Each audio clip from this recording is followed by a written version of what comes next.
Alright, what is going on, guys? Going to go over this ACC matchup between Florida State and Notre Dame. A little late in the day here, so I'm going to try to make this fast. 7 o'clock tip off, so about 3.5 hours. But Notre Dame, 5-point favorite at home against Florida State. They did lose against Florida State when I believe they were a 3-point favorite on the road last time, and it's just kind of been indicative of Notre Dame's season. They have been a big disappointment. They went on a really bad run at the worst time, including through the beginning of ACC play. And people forget that they were favored in a lot of these games, but they've just continued to trend downward. Did pick up the win against Georgia Tech the other day, but they did not cover. And they were kind of lucky to get that game. They needed overtime to do it. So it has just not been good for Notre Dame. They're 4-14 against the number on the season. Not good. They did cover in their last game on the road against Syracuse. Another game that they kind of melted down late, but it was a little bit excusable if you ask me. I mean, I do watch Notre Dame quite a bit, and they have not been executing what they're good at. You know, they're a 3-point shooting team, and they have just not been getting good looks. Or when they have been getting good looks, they just haven't buried them. That's been the main story. And when you see that, it's just like it's a matter of time before they start to find some form again. And I do think in the Syracuse game, their passing looked good. Everybody was contributing.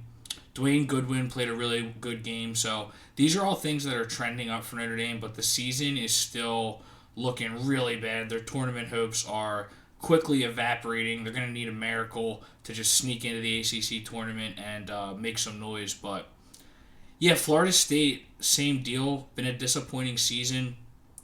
Like I said, they did win in the last matchup.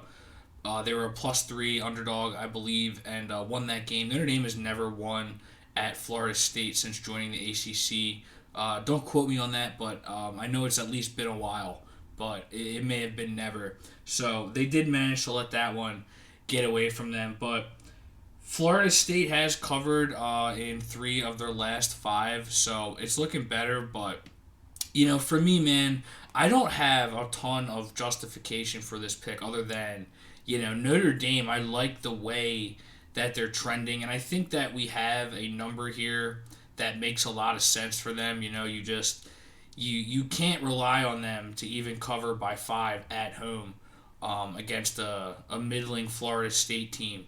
But I do like the recent performance here, and I think that Notre Dame is going to buck the trend. I like Notre Dame to cover at -5. I think that they're going to carry over their success that they had against Syracuse, who really shut them down with the press, and then that's when that game disappeared from Notre Dame. But yeah, it's a little bit risky, but you know, at +100 for Notre Dame to cover at -5, I do think that they're just going to go out and get this game. Both teams are going to have the same idea, but for Notre Dame, again, like that lucky win against Georgia Tech maybe got them out of their funk, and if they can generate the open looks, I think that they're going to bury a lot more of these threes than they have been on this run. So not the most confident pick. You can never be confident when you're picking Notre Dame to cover anything, but I do think that they're going to buck the trend here at -5. I'm going to take a stab at Notre Dame. So thanks for watching, guys. Sure, subscribe, and take it easy.